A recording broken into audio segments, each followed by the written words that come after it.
Hello everyone, my name is Jon Uhler. Welcome to Journey to Healing. We are continuing our series into the issue of boundaries. We're doing a deep dive into that topic in order to help bring your stress level down.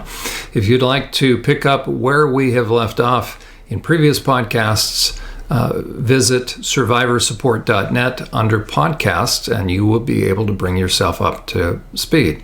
Prior to the break or on part one of this podcast, by the time you're watching this, we were looking at what is the difference between a selfish person or what psychology may come along and call a narcissist or a sociopath or a white-collar psychopath. There are two kinds of psychopaths, by the way.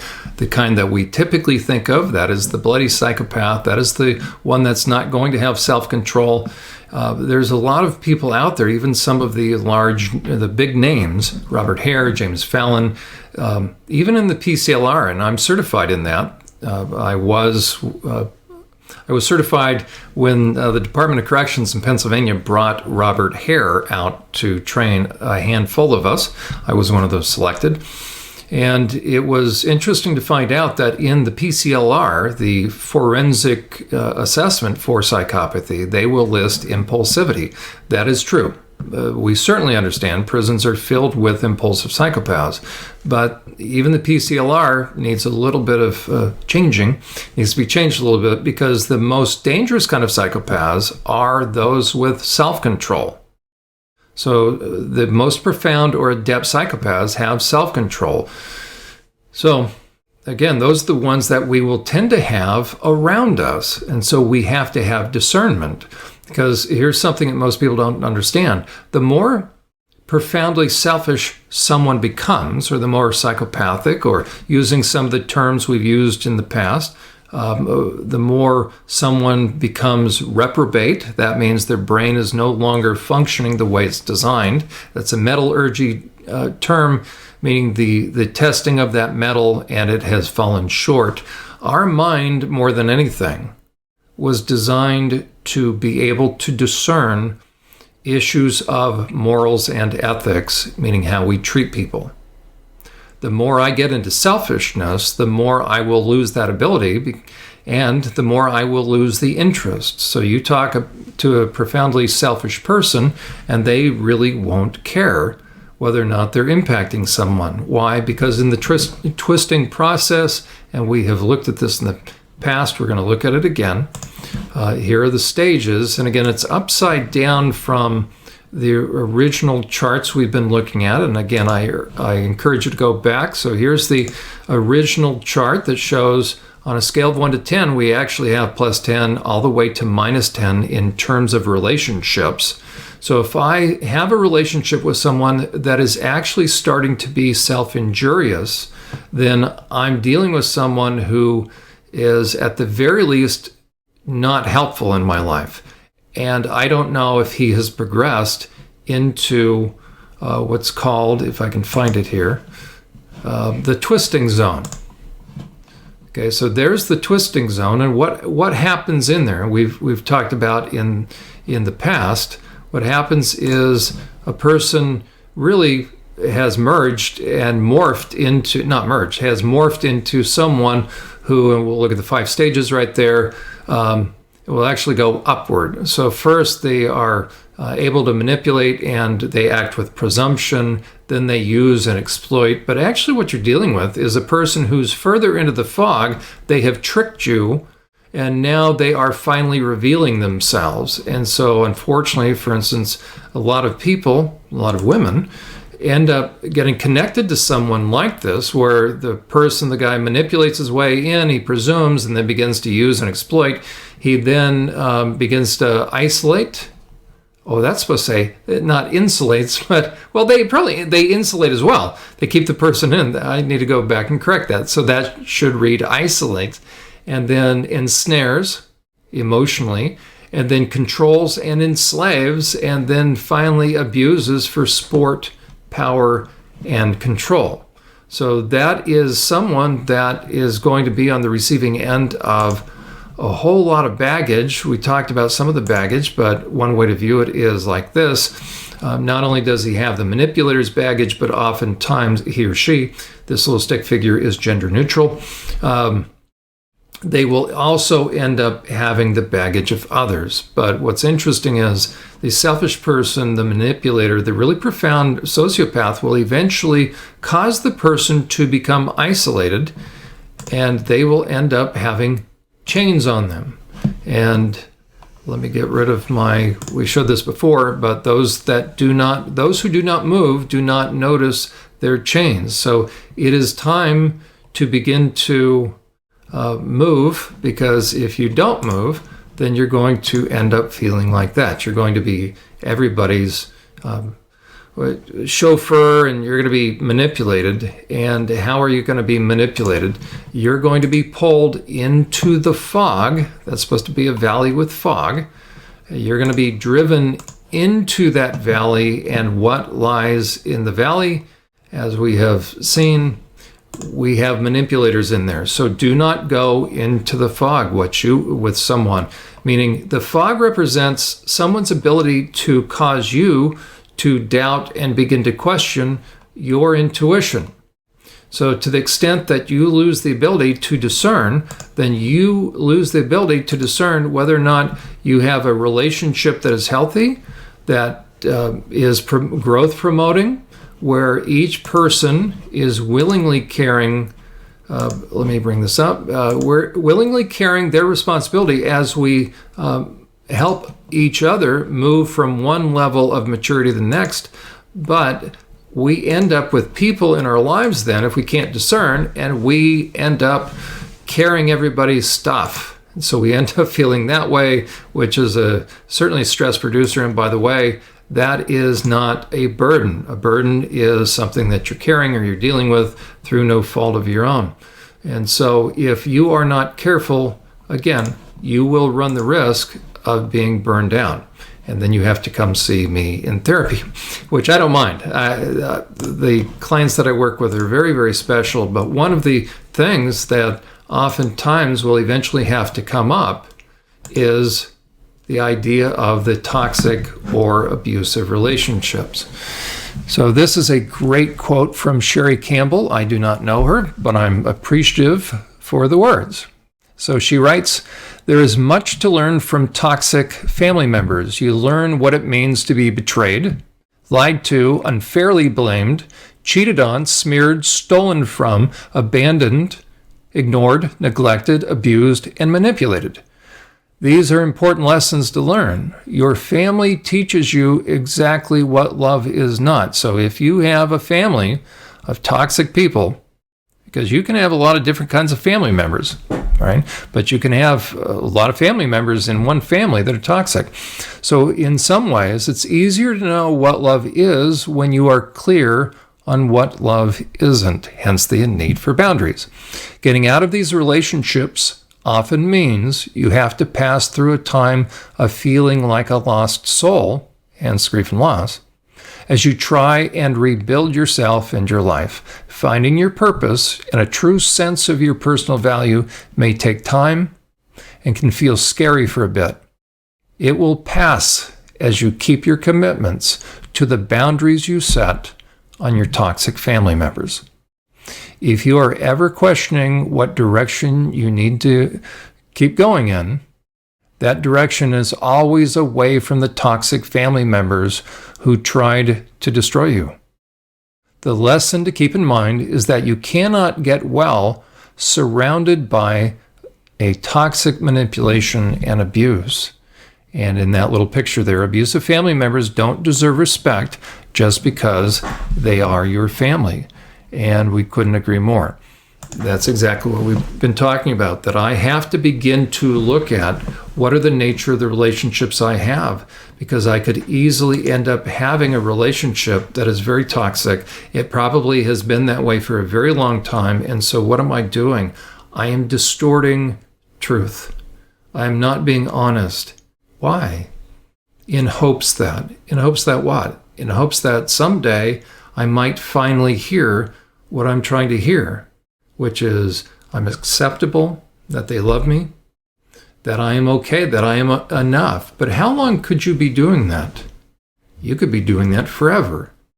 And what oftentimes happens is, especially, well, there's a couple different ways. If I live with the person, or if I only see them every now and then, and the holidays are coming up, some of you within the sound of my voice probably have somebody in your life that you're not looking forward to getting together with over the holidays. And so the question is, why are you doing that?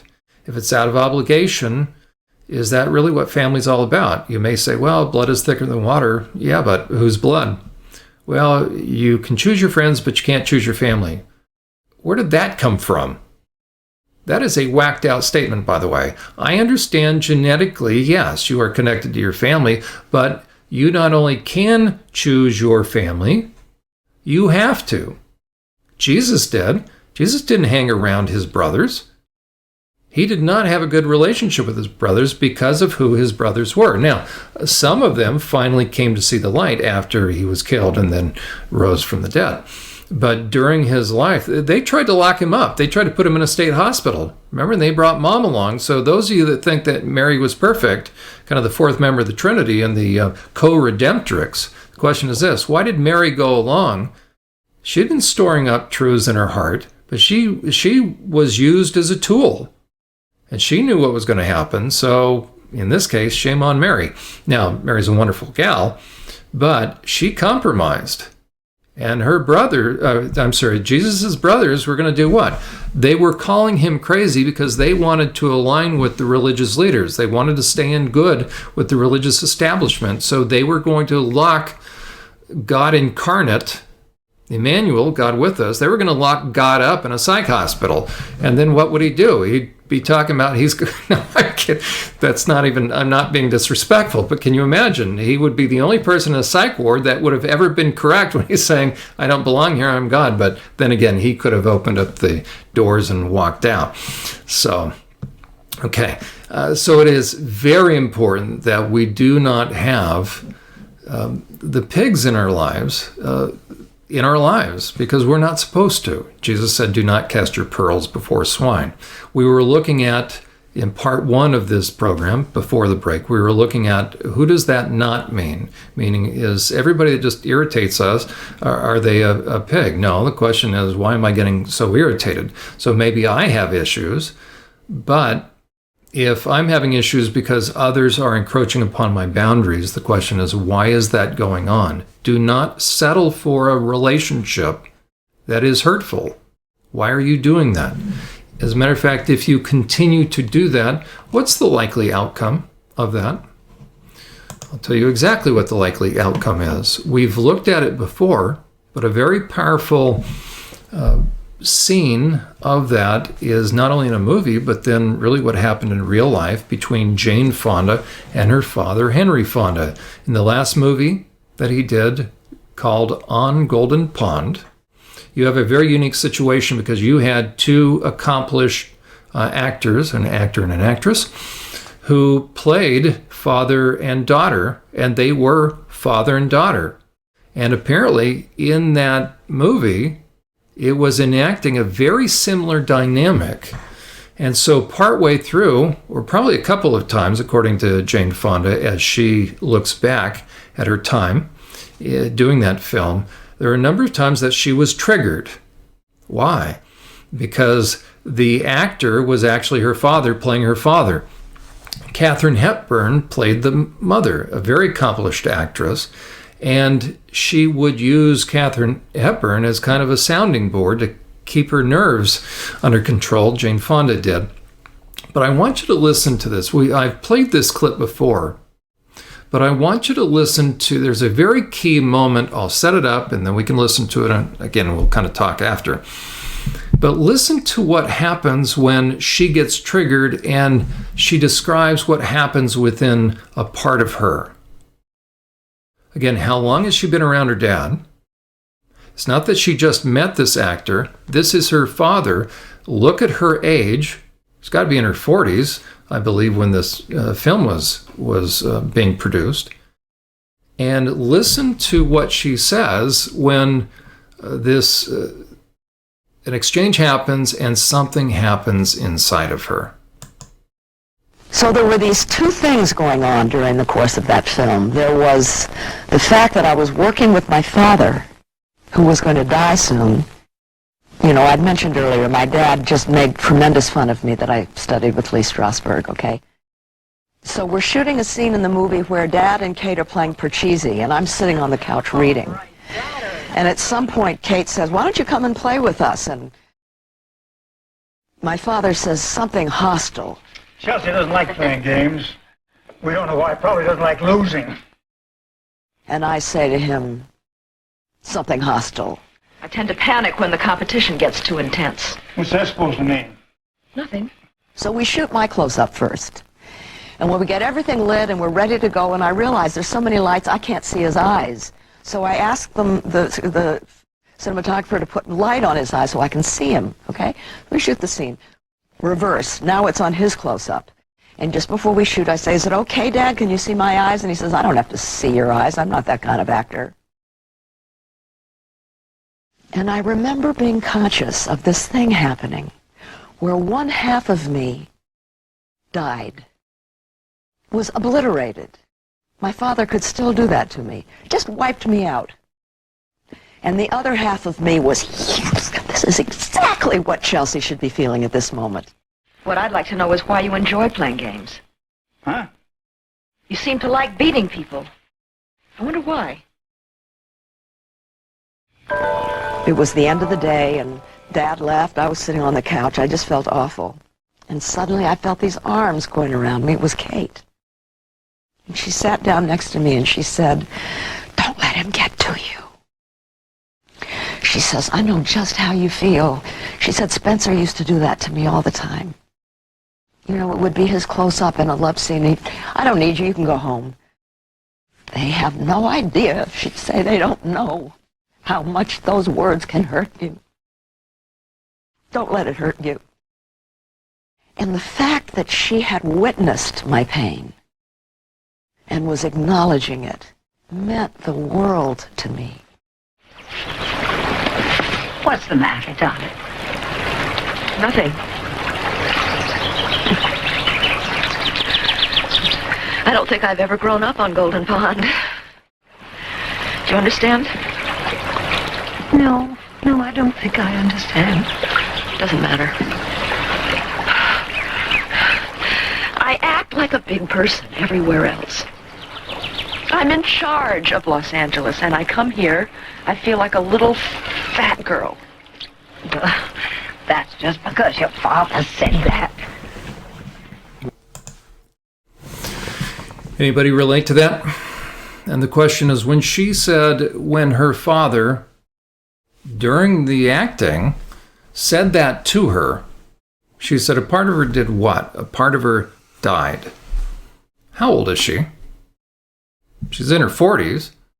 What does she mean by that? That doesn't make sense. What it means is, even at her age, a part of her was what? Still hoping to, hanging on to the hope that she was going to finally hear what she has always needed to hear. Then Jane Fonda, of course, says, but the other part of me said, yes, meaning what? Okay, now she could go into character. But that doesn't change the fact of what? That deep down inside, some part of her died. And the question is, why was she still hoping? Why was she so vulnerable after all those years to experience such pain that a part of her died? That is not healthy. She should have been able to, and I'm not faulting her, but that is called emotional reactivity. That a part of her died because a part of her was still excusing away year after year, project after project. What? The comments. The chipping away, the snide little comments. There really wasn't a lot of exchange. If you go back and watch that clip again, just a board game. As a matter of fact, it reminds us of what? It reminds us of Carol Burnett. They're all playing the game Sorry. And Carol Burnett in that scene, Eunice, portrays the kind of little naive daughter of Mama. And if you notice in that clip, she starts out by talking to Ed, her husband, saying, because Mama's up tucking the boys in, and so it's just husband and wife. And Carol Burnett, Eunice, says, I think the night's going okay, don't you? So she says that to Ed, the husband. Why she say that? Because she's so used to what? She's so used to friction. She's so used to things turning out how it ended up in that evening. As Carol Burnett looks like in the actress or the character of Eunice. So Eunice does what? Eunice does property damage. Remember, Eunice, go back and watch a couple of those videos, right? She tears up pillows, and then Mama comes over. Now, Mama was the one poking her emotionally. And then at the very end, she says, Eunice, you're a few, what does she say, matchsticks shy of a full book or something. It's great lines. So Mama was the one that was poking Eunice. It was building through that game, and finally Eunice explodes. And who looks like the reactive one? It's Eunice. So the question is, how long are they going to keep doing that? How long was Jane Fonda going to continue to be around her father and be reactive, continue to be impacted by his statements? Well, she was going to be that way until she dealt with the grief and loss on the inside, because the dad she has in that current day is not the dad she had when she was growing up, but she is still stuck in that scene. She is still emotionally stuck, and that's what she says. Why is it? She has a big corporate job, and she's an adult everywhere else. She probably has employees underneath her, but when she gets around that one certain person, she feels like that young kid again. Where does that come from? It comes from a lack of resolution of the past. So part of me, when I get back near that person, I automatically give that person my power. And part of what happens at that same time is I give them, the power to shut me down. So I lose my voice, as it were. I lose my ability to state my preferences. I lose my ability to have my boundaries. And so what starts happening? I accept behavior from that person. I tolerate and I put up with behavior from that person that I never would tolerate or put up with, that same kind of behavior from anybody else in the world. I wouldn't let anybody else treat me that way, but why do I let that one certain person or those couple of people treat me that way? It's because I need something from them. And that is unhealthy. That means I'm stuck. I'm still in my past. And oftentimes, if you ask that kind of person, do they have any unresolved issues from the past? They'll say, no, that's in the past. I don't believe in that. But they'll resort to being what? Probably about age 12 or age 8 as the argument starts. Before you know it, they're not acting very mature. I mean, I was surprised, probably shouldn't have been, but I was surprised how many of my clients in the prison setting were in there because of domestic violence, where they, as the adult child, got into a physical altercation with their parent. Yet that would be the same kind of person that would say, you need to honor your parents. Well, you know what? If you're in a knockdown drag out with your parent, you are not honoring. And so it's high time you begin to speak the truth in love so that you don't resort to dishonoring kind of behavior, where then now you're in double jeopardy in a way, because you were already hurt and now you reacted because the past still isn't really in the past. And that's why you have to have boundaries, so you can heal the past, so you can go back, take care of things where they belong, so that then you have a choice. There are a number of you that are planning on getting together with family over the holidays, yet you're not sure how it's going to go. And the question is, why? Why are you even wondering? Why are you doing that to yourself? Well, because does genuine family chip away at someone? Does genuine family take advantage of someone? Do they make sport of someone? Do they make it a fine, honed art of chipping away? No, they don't. That is not a family. Those are people that are related by genetics, and that's it. family, the basis of family is love. That is, the basis of that is respect. If you are around people that do not appreciate you and do not value you, the question is, what are you doing around them? And why are you allowing them to pull you into the fog? That fog process is them getting you to turn your intuition down, which results in you second guessing yourself and giving them the benefit of the doubt. You will not give yourself the benefit of the doubt. You will automatically give them the benefit of the doubt. And that's all a selfish pig needs, to begin to tie you in emotional knots, because they first start saying, well, I know what it looks like, but it's really not. I think you're just a little overly emotional. Wow, you got some issues going on. And then what happens? You pick up where they leave off. You start to say to yourself, you know what? Oh, I know what they're saying, but it's really not that. They just don't know how to express themselves. Really? So you mean to tell me they act that way at work? You mean to tell me they can't differentiate? Do they act that way at church? Do they act that way around people they want to impress? No, they save it up for who? So they can differentiate. Do not cut them slack, which is another way of covering over their irresponsibility, and do not treat them as less capable than they really are. If they're capable enough to dish it out, if they're capable enough to give advice, if they're capable enough to give you their opinion, then they're capable. So hold them responsible. Treat them as capable. So it is time to speak the truth. But the question is this: if you're going to have to speak the truth in that fashion, then why are you going to be around them? Why are you going to put yourself in that position? Maybe it's time prior to the holidays that you begin to take stock of where things are really at, and that you may not really have the family that you've always wanted, you've hoped for. That makes you normal. But if you're trying to create a family where there is no family, then you're going to be working real hard. You're going to look like the person with all those knapsacks, and you're going to end up putting up with and tolerating a level of disrespect that you shouldn't, that the Lord doesn't have that for you. He doesn't intend for you to do that.